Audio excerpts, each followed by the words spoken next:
सभी को यथा योग्य नमस्ते। मैं आचार्य सूर्य प्रकाश शास्त्री। विषय व्याकरण हिंदी संस्कृत। प्रसंग है शब्द में वर्ण विन्यास। इसका अर्थ ये होता है कि जो शब्द बनते हैं उन शब्दों में जो वर्ण होते हैं वो किस प्रकार से रखे जाते हैं क्रम अनुसार। तो आइए मैं इसके बारे में बताने का प्रयास करता हूं। हमारा विषय जो आज है शब्दों में वर्ण विन्यास। देखिए, सबसे पहले मैंने पहला भाग जो था वो बनाया था वर्ण पर। तो वर्ण किसे कहते हैं? तो मैंने बताया था कि वह छोटी से छोटी ध्वनि जिसके टुकड़े नहीं किए जा सकते या जिसे विभाजित नहीं किया जा सकता। फिर कहा कि इसे अक्षर भी कहते हैं। तो इस प्रकार से वर्ण की परिभाषा बताई थी और उसके उदाहरण भी। फिर बताया था कि वर्ण के दो भेद हैं, स्वर है और व्यंजन। यानी कि स्वर वर्ण और व्यंजन वर्ण। तो हम संक्षेप में कह सकते हैं कि स्वर और व्यंजन ये दो भाग हैं, क्योंकि स्वर और व्यंजनों का बहुत ही घनिष्ठ संबंध है आपस में। आप कहेंगे कि कैसे? वो ऐसे कि स्वरों की परिभाषा के बारे में मैंने बताया था कि वह वर्ण जो अपने आप ही उच्चारित होते हैं, इनका उच्चारण करने के लिए, यानी कि स्वरों का उच्चारण करने के लिए किसी अन्य वर्ण की सहायता की आवश्यकता नहीं होती। और व्यंजन के बारे में बताया था कि वह वर्ण जो स्वरों की सहायता से बोले जाते हैं अथवा उच्चारित होते हैं। अब आ जाइए, क्योंकि जो वर्ण होते हैं जब उनको मिला दिया जाता है, दो या दो से अधिक वर्णों को मिला दिया जाता है तब वो एक शब्द बन जाता है। अब जो शब्द है उसमें वर्ण का विन्यास किस प्रकार से किया जाता है, तो यहाँ ये बताया है मैंने कि पहले शब्द है जल।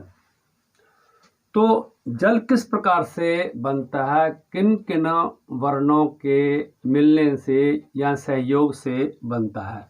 देखिए, जल में पहले है जा। हमने इसको हलंत कर दिया। क्यों हलंत किया? क्योंकि यदि जा पूरा होता तो इसका मतलब उसमें अ भी है। तो जब हमने आ को अलग किया तो जा हलंत रह गया।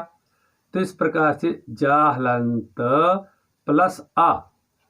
फिर आगे ला है, ला हलंत प्लस आ। तो जब हमने इनको मिला तो बना, मिलाया इनको तो बना जल। तो कोई हमारे से पूछ ले कि जल में कौन कौन से अक्षर हैं और कौन कौन से वर्ण हैं, तो यदि हमें पता होगा तो हम तुरंत बता देंगे कि इसमें स्वर भी है और व्यंजन भी हैं। नंबर 2 पर है कमल। कमल शब्द भी इसी प्रकार से बना है, का हलंत प्लस आ, मा हलंत प्लस आ और प्लस ला हलंत और प्लस आ। इस प्रकार से इनको मिलाया तो कमल बना। इसी प्रकार से सूर्य है। तो सूर्य जो है वो भी इसी प्रकार से साहलंत प्लस बड़ा ओ, ये बड़ा ओ है क्योंकि सा को बड़ा ओ, र और ज।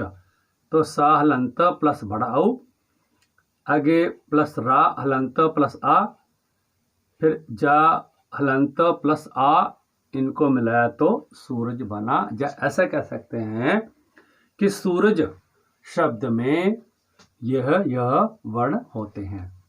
इसी प्रकार से बरगद, जो बरगद का पेड़ है, तो बरगद का पेड़ जो शब्द है बरगद, ये इसमें कौन कौन से वर्ण आते हैं? तो कहा कि ब हलंत प्लस अ, रा हलंत प्लस अ, गा हलंत प्लस अ, दा हलंत प्लस अ।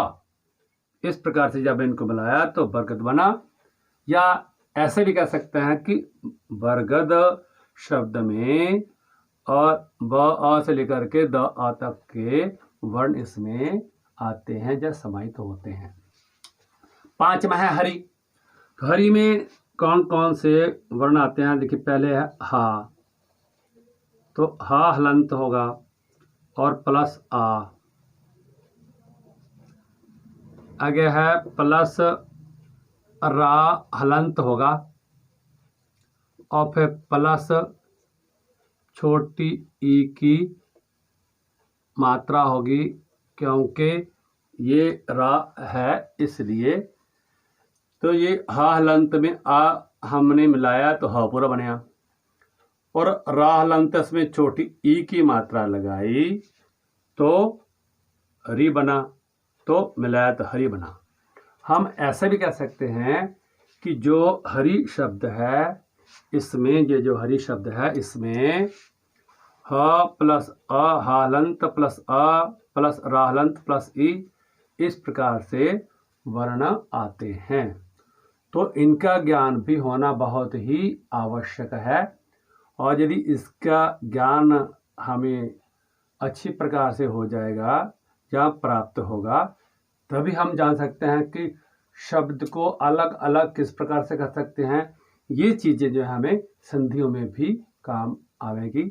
मुझे उम्मीद है कि आपको ये जो मैंने बताया है शब्दों में वर्ण का विन्यास समझ में आ गया होगा।